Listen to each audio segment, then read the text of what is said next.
茄子，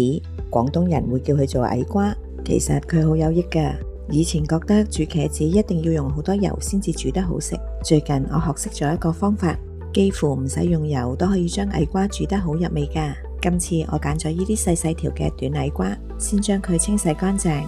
然後批咗皮，將佢隔水蒸10分鐘，蒸好之後攞返出嚟攤凍一下，然後將佢切開，切到咁樣攤開一塊，用好少嘅油，將啲茄子兩邊煎一煎，煎過下之後就加入蒜蓉，跟住就加入呢一個醬汁，醬汁裏面有照燒汁、糖、胡椒粉同埋少少粟粉，再要加入一啲水，啲水可以多少少，加咗入去之後冚上個鑊蓋煮佢1-2分鐘，期間可以將佢反轉一下，等茄子嘅兩邊都吸收咗啲醬汁，然後加入蔥或者芫茜，最後加上少少麻油，煮好啦。睇下啲茄子係咪好軟熟呢？真係用好少油嘅啫，咁樣煮嘅茄子相當腍滑，而且好入味，絕對健康。屋企人同埋朋友都話呢個方法相當好，你哋都試下啦。